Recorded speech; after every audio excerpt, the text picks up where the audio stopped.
Olá, irmãos, a paz do Senhor Jesus, tudo bem? Estamos de volta para gravar mais uma aula da nossa EBD. Estamos estudando as revistas da CPAD. Neste segundo trimestre de 2020, o tema é a Igreja Eleita, redimida pelo sangue de Cristo e selada com o Espírito Santo da promessa.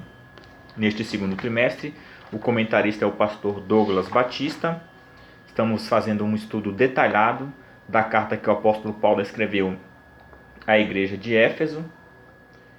Lição de número 7 tem como título Cristo é a nossa reconciliação com Deus. O texto áureo, porque Ele é a nossa paz, o qual de ambos os povos fez um, e derribando a parede de separação que estava no meio. Efésios capítulo 2, versos 14, na nova tradução na linguagem de hoje, está escrito assim: pois foi Cristo quem nos trouxe a paz, tornando os judeus e os não-judeus um só povo, por meio do sacrifício do seu corpo. Ele derrubou o muro de inimizade que separava os judeus dos não-judeus. A verdade prática, ao morrer na cruz do Calvário, Cristo reconciliou os eleitos, desfazendo a inimizade entre Deus e os homens. Lembrando que os eleitos aqui é uma referência ao povo eleito de Deus, que é a igreja, ao qual todo aquele que crê em Cristo como Senhor e Salvador da sua vida faz parte deste povo eleito. Leitura bíblica em classe, Efésios capítulo 2, versos 14 e 19. O objetivo geral da lição é conscientizar que por meio do sacrifício vicário, Cristo desfez a inimizade e entre dois povos criou um, a igreja. 3 objetivos específicos divide esta lição. O primeiro é pontuar sobre a inimizade que existia entre Deus e os homens. O segundo é explicar que pela paz Cristo fez um novo homem. E o ponto 3 é evidenciar que pela cruz fomos reconciliados com Deus. Essa lição se baseia no fato de que Cristo é a nossa reconciliação. Então vamos conceituar esse termo reconciliação. Reconciliar nada mais é do que o restabelecimento das boas relações com quem se estava brigado. Então a doutrina da reconciliação significa troca ou permuta, consiste da mudança da relação de hostilidade que pode ter existido entre duas pessoas, e essa relação é alterada para uma relação de paz. Então, uma possível relação de hostilidade, de inimizade que pode ter existido entre dois indivíduos, ela é alterada na reconciliação. Então, essa relação que era de hostilidade, ela é alterada para uma relação de paz. Então, onde eram inimigos, não havia relacionamento, agora estão em amizade, em um relacionamento. Foi justamente o que aconteceu com o sacrifício de Cristo. O homem que havia sido criado em estado de perfeição, e ele estava em comunhão com Deus, quando o homem peca, ele perde esse estado de perfeição, e ele se distancia de Deus. Não há mais comunhão entre Deus e a sua criatura, porque é justamente o pecado que separa o homem de Deus. Porém, por meio do sacrifício de Cristo, ele morre por nossos pecados, e assim ele restabelece a paz. Ele agora vai unir novamente a humanidade, a criatura ao seu Criador, e também ele vai fazer a unificação desses dois povos que viviam também em inimizade, em hostilidade. Este é o tema que trabalharemos nesta lição de hoje. O ponto de número 1 traz: Cristo desfez a inimizade entre os homens. O exclusivismo religioso criou inimizade entre judeus e gentios. Nesse ponto veremos o que Cristo fez para dar fim a este litígio, a esta briga entre os homens. Ponto de número 1, subtópico 1, a parede de separação entre os homens. Então trata-se de uma analogia. A analogia é uma relação de semelhanças entre coisas ou fatos. Então havia uma analogia, trata-se de uma analogia com as muralhas do templo em Jerusalém. Então no ponto 2 a gente vai falar em relação a esta muralha, qual que era essa parede de separação, que ela é comparada, aqui uma analogia, a um aspecto de semelhança com a própria parede do templo, ou seja, a estrutura da construção do templo já revela esse exclusivismo religioso no judaísmo. Por quê? Porque havia entre o santuário e o átrio dos gentios um muro de pedra com a proibição de acesso aos gentios. Então, o próprio templo, havia ali uma grande muralha que cercava o próprio templo, mas também no interior do templo havia uma separação. Havia uma separação entre o santuário e o átrio dos gentios. Havia ali um espaço reservado para os gentios, com um muro, uma parede de separação, e nesse muro haviam inscrições em grego e em latim, com dizeres de advertência, aonde qualquer estrangeiro que ultrapassasse aquele muro, ele seria punido com a pena de morte. Inclusive, em uma escavação, em 1871, foram encontradas duas pedras que pertenciam ao templo da época de Jesus, e em uma dessas pedras foi encontrado foi encontrado ali um escrito que confirma essa tese dessa advertência. Então, essa advertência, segundo Champlin, ela diz assim nessa inscrição: nenhum homem de outra raça deve avançar para além da separação e do muro que cerca o santuário, e qualquer indivíduo ali dentro apanhado só poderá culpar a si mesmo em face da pena de morte que lhe será imposta como consequência. Então, recapitulando, entre o santuário e o átrio dos gentios havia um muro que proibia o acesso dos estrangeiros, e havia inscrições nesse muro em latim e em grego, com uma advertência séria de que aquele que ultrapassasse seria punido com a pena de morte, e ele seria o próprio responsável pela sua morte, em vista do que ele atravessou o muro, mesmo sabendo dessa advertência. E o apóstolo Paulo, o extremismo judaico quanto a esse aspecto, levou Paulo à prisão, quando ele foi acusado de permitir um grego de ultrapassar. Então veja que quando o apóstolo Paulo faz essa advertência, faz essa analogia, ele mesmo conhecia esse fato muito bem, porque ele próprio foi acusado também de adentrar ali um gentil para dentro desse local do próprio santuário, que era o local mais santo ali do templo, onde somente os judeus poderiam entrar. Então, Atos capítulo 21, dos versos 28 ao 30, diz assim: e começaram a gritar: israelitas, nos ajudem, este é o homem que vai pelo mundo inteiro, falando a todas as pessoas e dizendo mentiras contra o povo de Israel, a lei de Moisés e este templo. E agora ele está trazendo não-judeus para dentro da área do templo, profanando assim este lugar santo. Eles disseram isso porque tinham visto Trófimo, que era de Éfeso, na cidade com Paulo, e pensavam que Paulo o havia levado para dentro da área do templo. A confusão se espalhou por toda a cidade e o povo veio correndo de todos os lados. Eles agarraram Paulo e o arrastaram para fora da área do templo e fecharam os portões. Então a gente percebe que quando Paulo foi preso, ele foi preso justamente sobre esta acusação.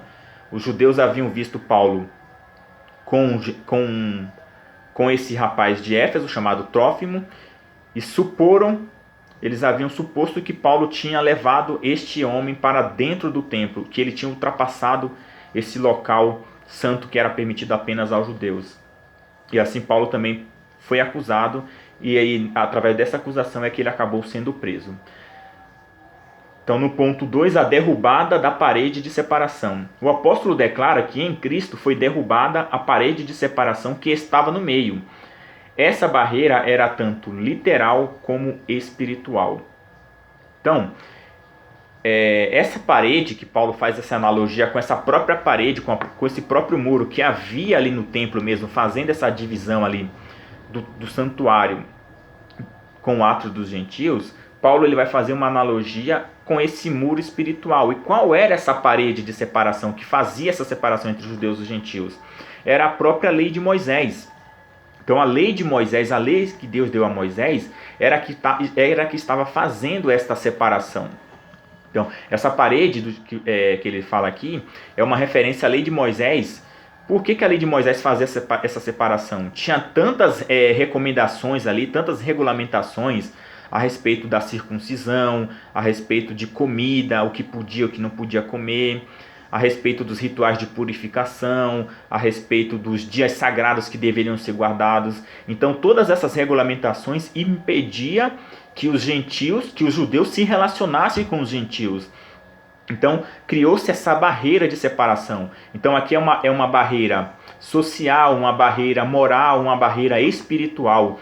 Então a lei de Moisés acabou trazendo essa barreira, acabou impedindo que os judeus se relacionassem com os gentios, porque eles se achavam superiores aos gentios, justamente porque os gentios não seguiam essas recomendações que eles observavam na lei de Moisés.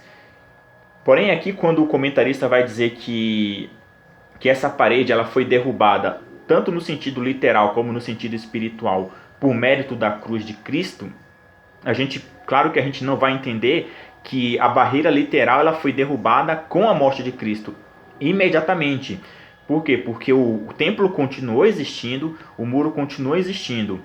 Esse muro só foi derrubado no ano 70 depois de Cristo, com a invasão ali das legiões romanas. Houve a destruição do templo, aí sim, a barreira literal, essa parede literal, ela foi desfeita. Porém, essa parede literal da lei de Moisés, que impedia tanto o relacionamento entre os judeus e gentios, como também fazia essa separação entre Deus e os homens. Por quê? Porque uma vez que ela tinha tantas regulamentações, tantas normas, que era impossível ao homem cumprir, então o homem se via também cada vez mais longe de Deus, porque ele não conseguia cumprir essa lei, na verdade, de Moisés, ela tinha requerimentos ali como os 10 mandamentos, tinha ali os 613 preceitos da lei, que era impossível que alguém pudesse cumprir. Então, na verdade, o que a lei fazia ela colocava toda a humanidade debaixo do justo juízo de Deus. Então, assim também como separava os judeus dos gentios, separava também toda a humanidade do Criador, que é Deus. Então, com a morte de Cristo, essa parede ela vem abaixo, essa parede espiritual, ela vem abaixo com a morte de Cristo. Assim, não somos mais forasteiros, mas somos da família de Deus. Temos acesso à presença do Pai. E pelo sangue de Cristo nós temos livre entrada no santuário de Deus. Então a gente percebe que no templo, principalmente no Santo dos Santos, somente o sumo sacerdote poderia entrar uma vez por ano, levando ali o sangue do sacrifício. Então, aquele local também havia ali um véu, aquela cortina grossa, que quando Cristo morre, ela é rasgada de cima para baixo, mostrando que foi o próprio Deus que abriu esse acesso agora ao homem.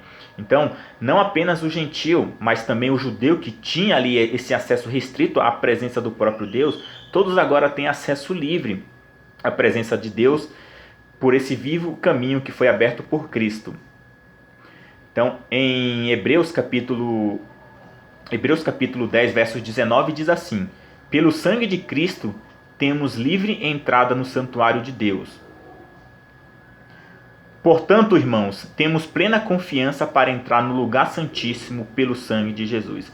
Então, quando a Bíblia diz que nós temos acesso à presença do Pai, é até interessante que um comentário que o pastor Douglas Batista trouxe no livro de apoio, ele diz assim, que agora não existe mais razão para os gentios temerem a terrível sentença da muralha escrita em grego e em latim, que os etrusos seriam executados. Lembra que no tópico 1 eu falei que havia essa advertência de que eles não poderiam entrar no lugar santo, porque havia ali uma sentença de morte? Então é isso que o escritor aos Hebreus está querendo dizer, que agora não existe mais razão para os gentios temerem a terrível sentença da muralha escrita em grego e em latim, que os etrusos seriam executados. Pois agora nós temos ousadia para entrar no santuário pelo sangue de Jesus, pelo novo e vivo caminho que ele nos consagrou. Não apenas o gentio, mas como eu já falei, os próprios judeus que não tinham também ali acesso ao Santo dos Santos, agora todos nós temos acesso por meio de Cristo Jesus.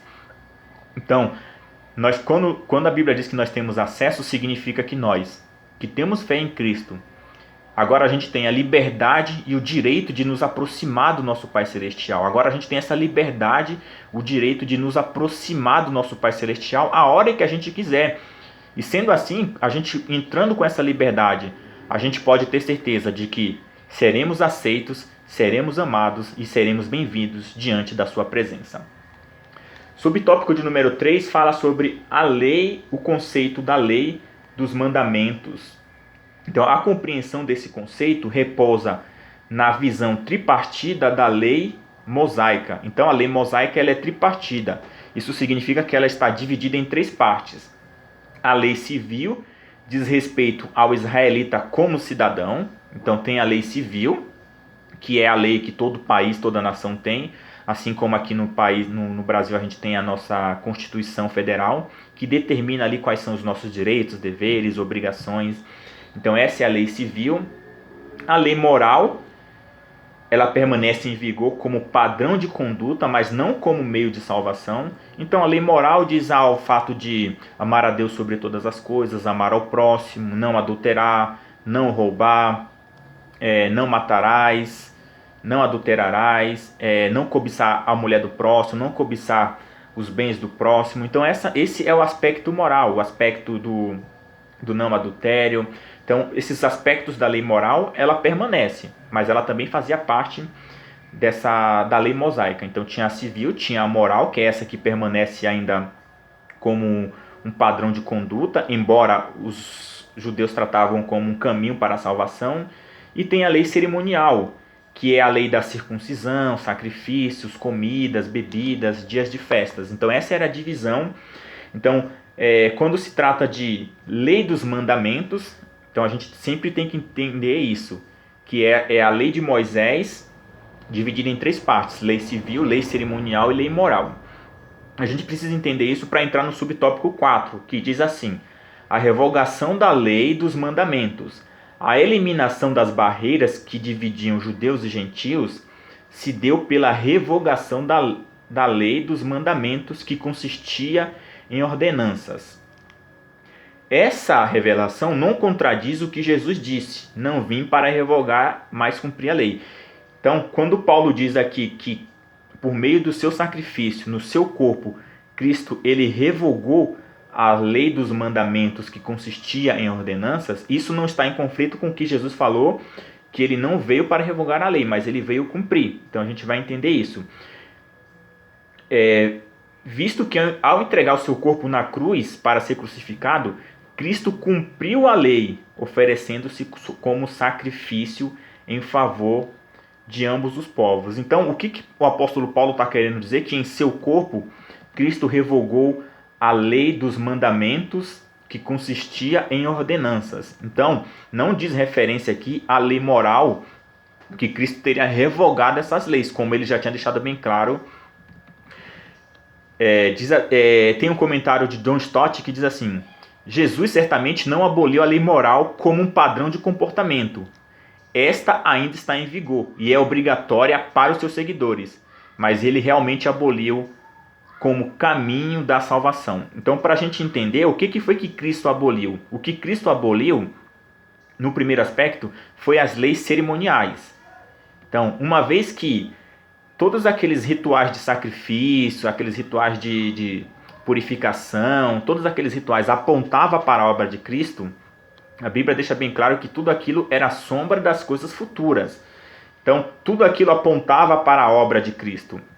Então, uma vez que Cristo vem em seu corpo, ou seja, por meio do seu sacrifício, então ele é o Cordeiro de Deus que tira o pecado do mundo. Então, quando Cristo consuma todas as exigências da lei, que dizia que sem derramamento de sangue não há remissão de pecado, então todos aqueles rituais de sacrifícios apontavam para a morte de Cristo. Então, quando Cristo vem e ele morre, e ali o véu se rasga, dizendo que agora temos acesso à sua presença, significa que agora não temos mais acesso à presença de Deus por meio de rituais e sacrifícios, mas por meio de Cristo, por meio do próprio Filho de Deus, que é Cristo. Então, é isso que o apóstolo Paulo está querendo dizer, que ele cumpriu no seu corpo toda a exigência da lei, e agora o acesso à presença de Deus não é mais por meio dessas leis cerimoniais. Então, a referência primária que o apóstolo Paulo faz aqui é a lei cerimonial. Então, questões de circuncisão, sacrifícios, regulamentos sobre dietas, regras acerca de pureza e impureza, tudo isso que regia ali os relacionamentos sociais e que por causa disso havia essa divisão, essa parede de separação entre judeus e gentios, foi tudo isso que Cristo aboliu. Esses rituais de circuncisão, pureza, dietas, e todos esses regulamentos eles foram abolidos por causa do sacrifício de Cristo, uma vez que tudo aquilo apontava para a obra de Cristo. Então, quando Cristo executa a sua obra, tudo está consumado agora, não há mais a necessidade de se continuar praticando aqueles rituais cerimoniais. Um outro aspecto dessa passagem de que Cristo aboliu aqui, se a gente for pensar também na questão cerimonial, a gente também pode fazer uma referência a cerimonial, significando que Jesus ele não aboliu a lei moral como um padrão de comportamento. Isso o próprio comentarista coloca. Então, Jesus aboliu a lei moral não como um padrão de conduta, mas ele aboliu como meio de salvação. Então a gente percebe que Jesus disse que não veio abolir a lei, mas ele veio cumpri-la. E muito pelo contrário, a gente vai ver que Cristo ele tornou a lei moral bem mais rígida.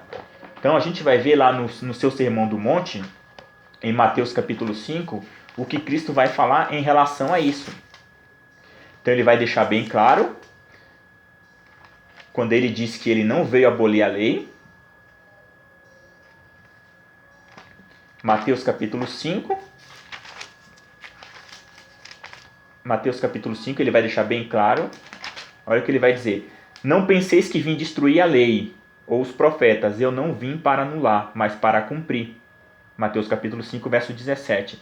E aí ele vai começar, na verdade, a dizer que essas leis, a lei moral, elas vão ficar mais rígidas ainda, quando ele diz: vocês ouviram o que foi dito aos antigos, não matarás, mas quem assassinar está sujeito a juízo? Eu, porém, vos digo que qualquer que se irá contra o seu irmão estará sujeito ao juízo. Outra coisa sobre adultério. Vocês ouviram o que foi dito, não cometerás adultério? Eu, porém, vos digo que qualquer que olhar para uma mulher com intenção impura em seu coração, já cometeu adultério com ela. Então vejamos que a lei moral, a lei de Moisés, ela é tripartida, ela estava dividida em 3 partes. Tinha a lei civil, a lei cerimonial, essa sim foi abolida, esses rituais. A lei moral, Cristo abole não como um meio de conduta, ela permanece muito mais rígida, mas ele vai abolir como um meio de salvação, que era aquilo que os judeus achavam. Então veja que para o judeu, o adultério só era penalizado quando era consumado. E na nova aliança, Cristo vai dizer que apenas o olhar e ao desejar no coração uma mulher, o homem já cometeu adultério em seu coração. Versos 38. Ouviste o que foi dito, olho por olho e dente por dente. Eu, porém, vos digo, não resistais aos perversos. Na verdade, eu quero pegar aqui o 43, que diz assim, ouviste o que foi dito, amarás o teu próximo e odiarás o teu inimigo? E eu, porém, vos digo, amai os vossos inimigos e orai pelos que vos perseguem, para que vos tornei filhos do vosso Pai que está no céu. Então percebamos que quando Paulo diz que Cristo ele aboliu a lei, ele está se referindo às leis cerimoniais que apontavam para o seu sacrifício na cruz, e ele vai abolir a lei moral como meio de salvação. Então, como padrão de conduta, ela permanece, ela continua sendo, ela está em vigor e é obrigatória para os seus seguidores. Então Jesus vai dizer que se a nossa justiça não exceder a dos fariseus, de maneira nenhuma vamos entrar no reino de Deus. A nossa justiça deve exceder. Então percebamos que no quesito moral, ela fica mais dura ainda, ela fica mais firme. Então, para confirmar e para finalizar essa questão da abolição da lei, Romanos capítulo 3, versos 23. Então, os judeus eles se orgulhavam, eles se achavam superiores porque eles cumpriam a lei de Moisés e os gentios não. Então, lá em Romanos capítulo 3, 23, Paulo vai dizer que todos pecaram e destituídos estão da glória de Deus, sendo justificados gratuitamente por sua graça, mediante a redenção que há em Cristo Jesus. E lá no 28, no 27 ele diz assim, onde está, pois, a razão para tanto orgulho? Foi completamente excluído? Por qual lei? Das obras? Não, ao contrário, pela lei da fé. Agora na nova aliança está em vigor a lei da fé. E essa é a lei que ele nos dá ali no Sermão do Monte. Concluímos, portanto, que o ser humano é justificado pela fé, independente da obediência da lei. Então Paulo quer ratificar, ele quer deixar bem claro para os gentios que Cristo está abolindo a lei moral como um caminho para a salvação. Porém, ela permanece viva como um padrão de comportamento, um padrão de regra de vida, ali, de comportamento dos seguidores de Cristo. E no verso 31 ele vai finalizar: anulamos, pois, a lei por causa da fé? De modo algum, ao contrário, confirmamos a lei. Então percebamos que a lei moral ela permanece viva, permanece em vigor, mas como um padrão de comportamento moral dos seguidores de Cristo, mas não como um caminho da salvação. É isso que Paulo quer dizer quando ele diz que houve a revogação da lei dos mandamentos. Agora vamos para o tópico 2, que diz assim: pela paz, Cristo fez um novo homem. Então, a partir da expiação na cruz, a paz foi proclamada e de ambos os povos, judeus e gentios, Cristo fez uma nova humanidade. Subtópico 1, o conceito bíblico de paz. De forma geral, a paz é a descrição. Aqui, o comentarista já vai trazer algumas definições do que significa paz. Boas relações, fim de um conflito, um estado de tranquilidade. Outra coisa também é qualidade espiritual. Na passagem em apreço, o apóstolo ressalta a paz referida por meio de Cristo. Sua morte na cruz desfez a inimizade com Deus e com os homens. Então a gente tem vários conceitos de paz, mas nessa passagem o apóstolo Paulo está se referindo que através da morte de Cristo na cruz do Calvário, ele desfez a inimizade que existia entre Deus e os homens, tornando possível assim a reconciliação entre ambos e promovendo assim a paz. Então eu vou trazer mais um conceito aqui baseado nessa questão da paz. A palavra paz no hebraico ela é a palavra shalom, que significa algo completo, saúde, bem-estar. E é interessante também que essa palavra shalom, ela tem uma mesma raiz de uma outra palavra chamada shalem. E a palavra shalem significa quitar. E aqui é interessante que podemos entender que quando nós não temos dívidas, sejam elas de qualquer espécie, financeiras, promessas, compromissos, deveres religiosos ou morais, conseguimos estar em paz. O que significa? Uma pessoa endividada, ela fica perturbada, ela fica preocupada, ela está sempre pensando em como vai quitar essa dívida. E quando ela consegue quitar essa dívida, ela tem paz. Então percebamos que paz tem a ver com essa relação de quitar uma dívida também. É por isso que em Romanos capítulo 5, versos 1, Paulo vai deixar bem claro que, sendo, pois, justificados pela fé, temos paz com Deus. Então, quando a nossa dívida com o Pai ela é quitada, temos paz com Deus por meio de Cristo Jesus, porque essa dívida foi paga por Jesus. Quando Jesus quando ele está ali para entregar o seu Espírito na cruz, ele vai dizer: Pai, está consumado, significa está pago. Então a dívida que a humanidade tinha com Deus, ela foi paga. E nesse momento a gente tem paz com Deus. Então, uma outra passagem é Juízes capítulo 6. Juízes capítulo 6, a gente vê ali o episódio onde Gideão, ele recebe ali o anjo do Senhor. E ao receber o anjo do Senhor, ele vai oferecer ali um sacrifício para aquele anjo. E finalmente, quando Gideão percebe que aquele anjo se tratava realmente do anjo do Senhor, Juízes capítulo 6, versos 22 diz assim: assim que Gideão concluiu que realmente vira o anjo de Yahvé, exclamou com grande temor: ai de mim, ó Senhor, meu Deus! Eis que vi o anjo de Yahvé face a face.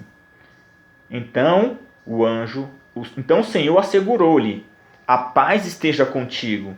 Não temas, porquanto não morrerás. Gideão ergueu ali um altar em honra a Yahvé e o chamou Javé Shalom. Olha a palavra paz aqui, Shalom. O Senhor é a nossa paz. E até nossos dias este altar está em Ofra, cidade que pertence às famílias de Abiezer. Então, o que a gente percebe aqui, que ele achou que ele morreria porque ele tinha visto ali o anjo do Senhor, mas o Senhor vai dizer para ele, olha, a paz esteja contigo, você não vai morrer. E ele vai dar o lugar ali de, o Senhor é a nossa paz. Então, isso nos revela, isso vai nos mostrar, irmãos, que paz é uma situação de comunhão entre Deus e os homens. É uma superação da separação que havia entre um Deus santo e o homem pecador. Então, notamos que paz, portanto, dentro do conceito do Novo Testamento, é um estado de integridade, ou seja, um estado em que a pessoa se sente completa, ela se sente amparada, se sente segura, se sente inteira. E isso somente é possível quando o homem está em comunhão com o seu Criador. Por isso que Davi vai exclamar, olha, o Senhor é meu pastor e de nada tenho falta. Então, se Deus está conosco, que nós estamos unidos a Deus, a gente sabe que Ele vai suprir todas as nossas necessidades. E aí ele vai finalizar dizendo que ainda que ele andasse pelo vale da sombra da morte, nada temeria, porque o Senhor estava com ele. Ou seja, é isso aqui, ó, é um estado de segurança, sabe? É um estado de tranquilidade, um estado de paz, quando a gente sabe que o Senhor está conosco, como Jesus disse, eis que estarei convosco todos os dias, até a consumação dos séculos. Ele está conosco. Então, quando sabemos que Ele está conosco, que Ele está do nosso lado, temos paz, temos tranquilidade. Essa é a paz que Ele falou que nós teríamos. A paz que é uma paz diferente do que a paz que o mundo nos dá. É por isso que no ponto 2, o comentarista disse assim, que Cristo é o motivo da nossa paz. Paulo declara que Cristo é a nossa paz. Essa expressão aponta para uma conotação mais profunda, pois Cristo não é apenas o autor da paz, mas literalmente a nossa paz.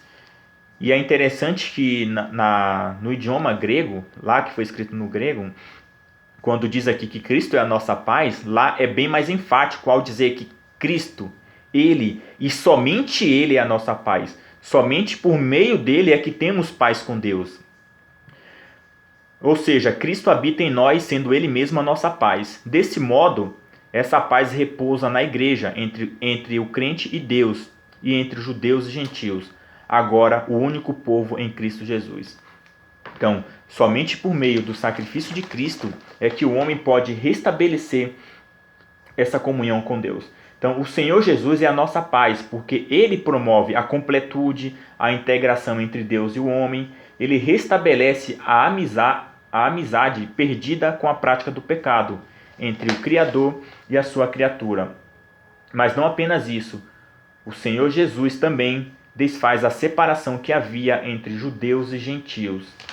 Então percebamos, irmãos, que somente por meio de Cristo Jesus, foi o sacrifício de Cristo na cruz que foi capaz de promover essa amizade que havia sido perdida no Jardim do Éden.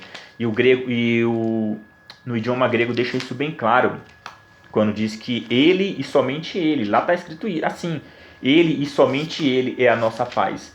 E o apóstolo Paulo também vai deixar isso claro na sua carta, quando ele vai escrever ali a Timóteo, na sua primeira carta que Paulo escreve ao Timóteo, lá no capítulo 2. Esse texto é muito conhecido, eu acho que já lemos até aqui em outras lições, mas só para deixar bem claro que capítulo 2, versos 4, diz assim, o qual deseja que todas as pessoas sejam salvas e cheguem ao pleno conhecimento da verdade. Porque há um só Deus e um só mediador entre Deus e os homens, Cristo Jesus, homem. Ele se entregou em resgate por todos, para servir de testemunho ao seu próprio tempo. Então essa é a grande verdade do Evangelho, que Cristo ele se entregou por nós, e somente por meio deles nós temos acesso ao Pai. O ponto 3 vai falar sobre a nova humanidade formada pela paz. Cristo uniu os povos que outrora se hostilizavam para criar em si mesmo dos dois um novo homem, fazendo a paz. Essa unidade não foi o resultado de algum acordo firmado entre os homens. Ela foi realizada em si mesmo, ou seja, o único modo possível era em Cristo e por meio de Cristo. A partir desse ato surge uma nova humanidade, a Igreja, onde não há circuncisão e nem incircuncisão. Foi Cristo quem criou esse novo povo, fazendo a paz. Nele as desigualdades foram eliminadas, a acepção de pessoas desfeitas, a etnia e a classe social desapareceram. Então Cristo aqui ele vai formar um novo homem por meio do seu sacrifício. Então, segundo o dicionário Vine, no Antigo Testamento, o substantivo hebraico shalom significa paz, completude. Isso aqui foi a definição que a gente já trouxe. Nesse aspecto de que Cristo, ele agora vai criar um novo homem. O que o apóstolo Paulo está mencionando na realidade não é um novo homem, mas sim uma nova raça unida por Jesus Cristo na sua própria pessoa. Então Cristo agora ele é o representante de uma nova raça. Assim como todos nós estávamos ligados a Adão, porque Adão era o representante da humanidade, agora em Cristo, Cristo passa a ser agora o novo representante da humanidade. Então não temos aqui simplesmente a união ou a mistura de dois grupos de pessoas. Não é o caso de os gregos conquistarem os judeus, nem os judeus converterem os gregos à sua fé e estilo de vida. Antes temos aqui uma nova criação. Então, em Cristo as desigualdades foram eliminadas. Aqui é importante também frisar essa questão de que as desigualdades foram eliminadas em uma certa passagem.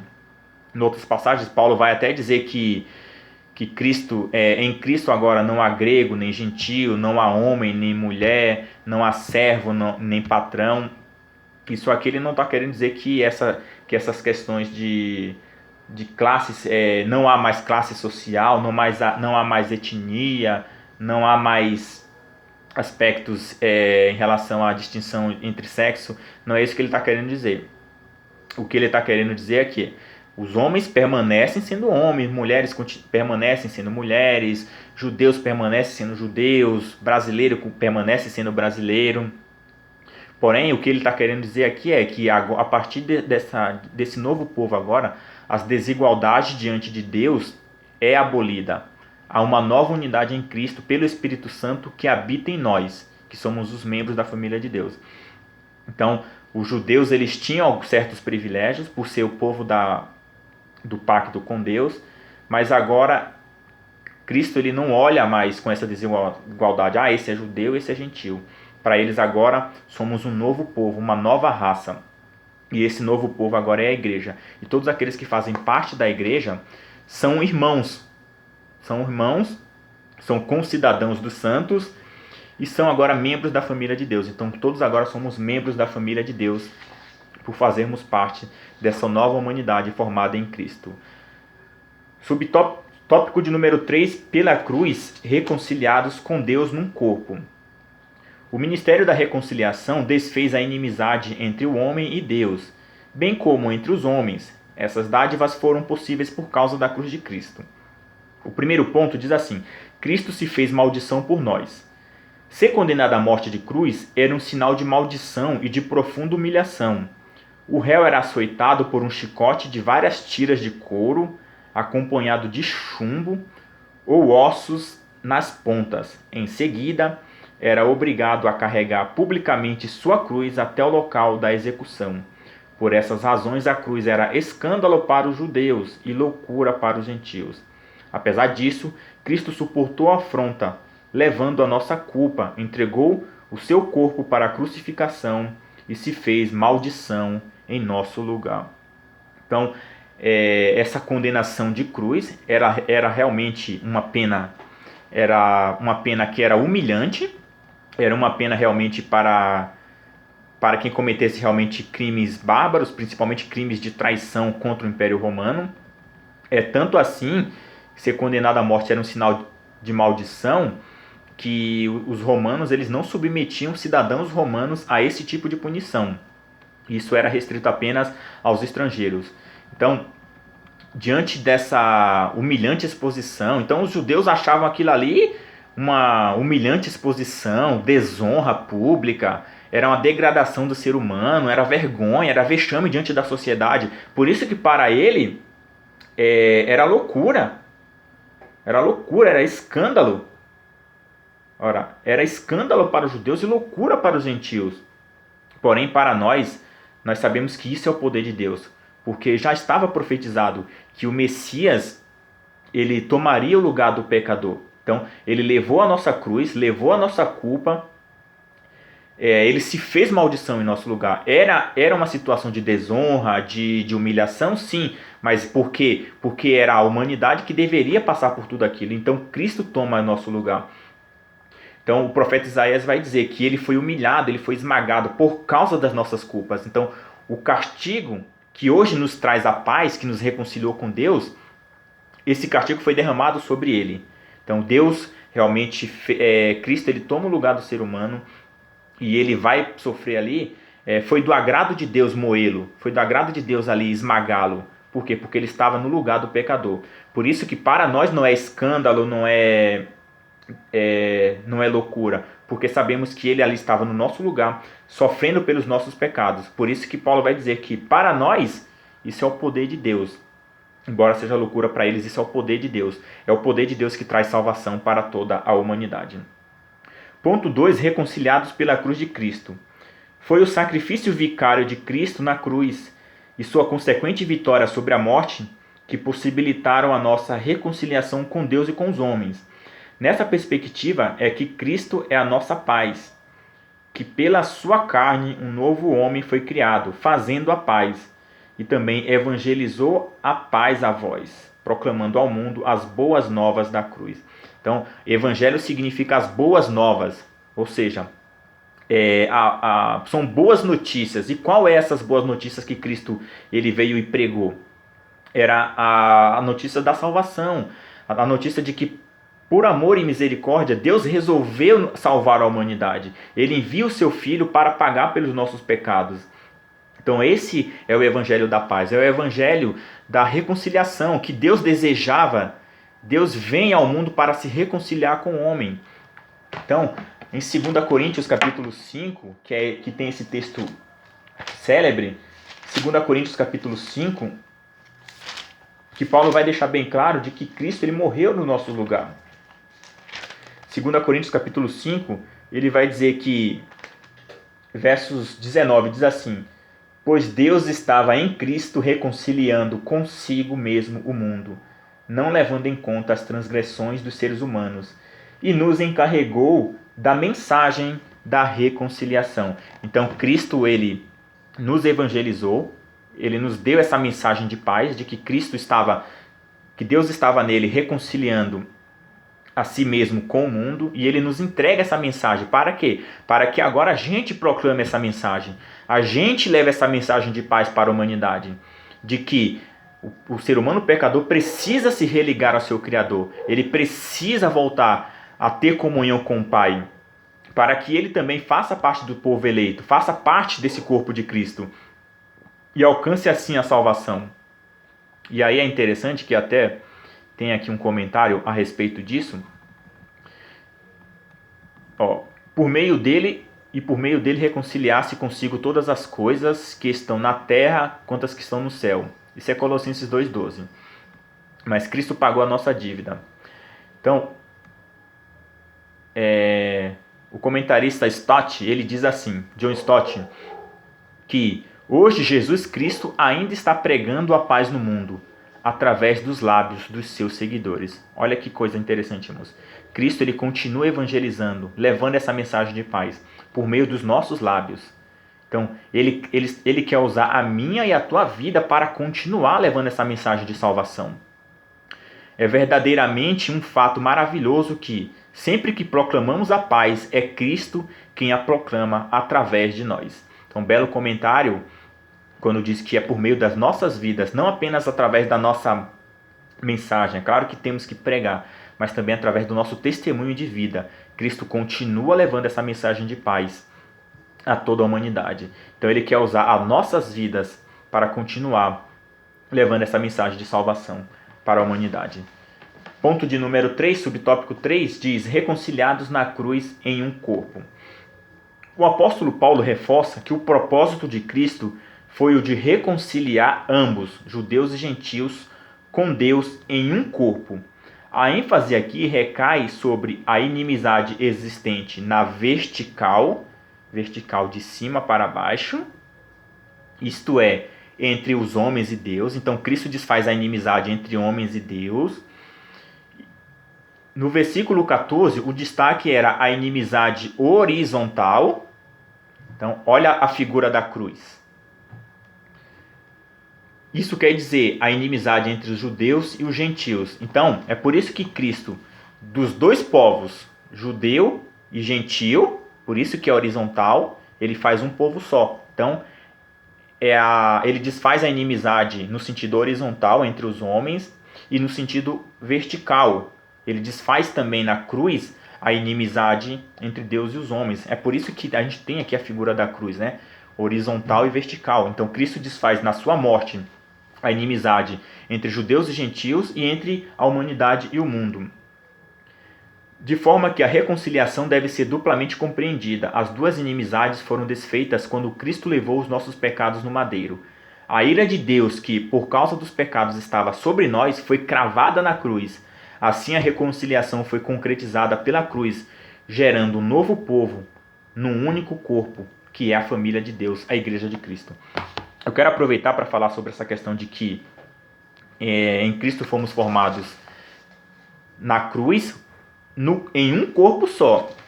É só importante deixar isso claro, irmãos, porque a gente vê aí esse movimento dos desigrejados que vem crescendo muito. Para deixar bem claro, eu peguei aqui um comentário que diz assim: somos um novo homem, uma nova criatura. Mas este novo homem, esta nova criatura, continua sendo um ser que precisa tanto de Deus quanto do próximo. Então é preciso ficar bem claro que Cristo ele formou um povo para si em seu corpo. Então, Paulo faz questão de dizer que Jesus, dos dois povos, isto é, judeus e gentios, fez um novo povo, que é a igreja. Prova de que, assim como a igreja não é o templo, porque o que os desigrejados vão dizer é isso. Olha, nós somos a igreja. Então perceba que o verbo está no plural. Nós somos. Eu sozinho não sou igreja. Eu sozinho sou membro dessa igreja. Por isso que Paulo vai deixar bem claro que somos membros. Então o olho não pode dizer que não precisa da boca, que o pé não pode dizer que não precisa da mão. Então todos precisamos uns dos outros. E nessa carta, no capítulo 4, verso 11, ele vai dizer justamente que Deus ele dá uns para profetas, outros para apóstolos, outros para mestres, evangelistas, querendo a edificação do corpo. Então, nesse processo de edificação do corpo, isso significa que Deus nos dá dom para a edificação do corpo. Então, o dom que Deus me deu serve para edificar os meus irmãos, assim como os dons que os irmãos têm vai me edificar. Então, todos nós precisamos uns dos outros. Então, que fique isso bem claro. Então, aquele que foi salvo por Cristo, ele sempre tem que ter isso em mente. Vemos, pois, que a tese dos desigrejados é totalmente contrária à verdade da salvação operada por Cristo.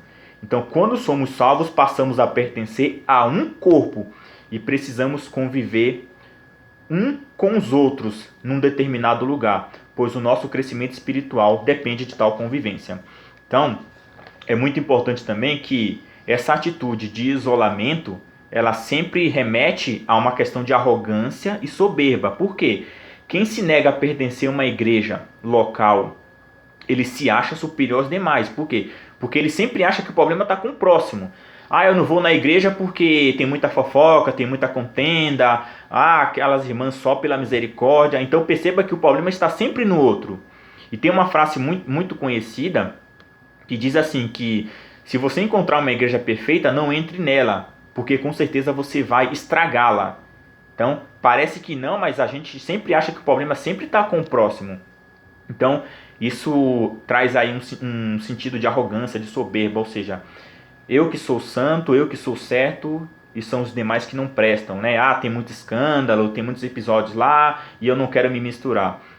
Então, não é assim que um servo de Deus deve pensar.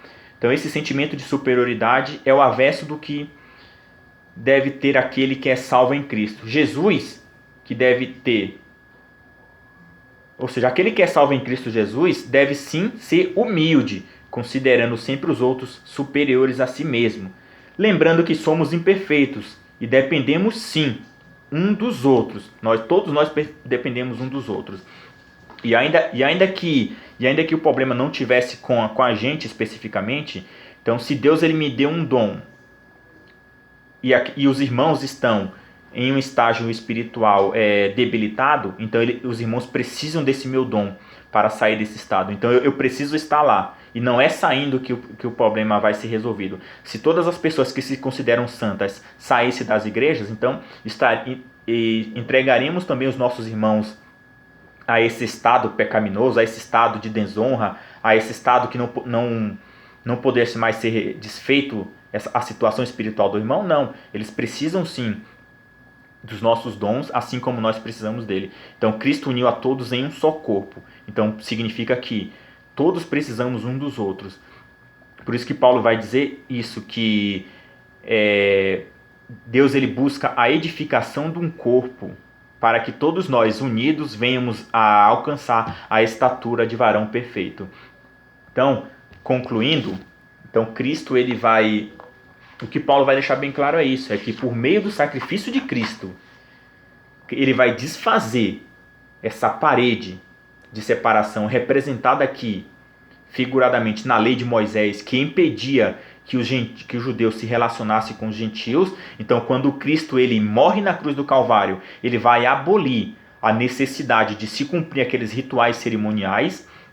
Ele vai abolir também essa questão de se acreditar que a lei moral era um requisito para se chegar à presença de Deus, mas vai demonstrar que por meio da fé nós agora temos um livre acesso para entrar na presença de Deus. Nós podemos entrar agora com ousadia, ou seja, temos liberdade para entrar à presença do nosso Pai, porque nós sabemos que nós seremos aceitos por Ele, nós seremos bem-vindos, seremos amados quando nós nos aproximarmos a Ele, quando nós entrarmos na sua presença. Este caminho ele foi aberto. É um novo e vivo caminho que foi aberto por meio do sacrifício de Cristo. Amém? Deus abençoe a todos, irmãos. Terminamos mais uma aula por aqui. Ficou um pouquinho longa, mas que os irmãos possam continuar nos acompanhando. Voltamos na próxima aula agora. Aula de número 8. Que Deus abençoe a todos. Continuem, irmãos, buscando o Senhor em oração, em jejum e principalmente na sua palavra, que é o nosso alimento espiritual. Deus abençoe a todos e fiquem todos na paz do Senhor Jesus. Amém.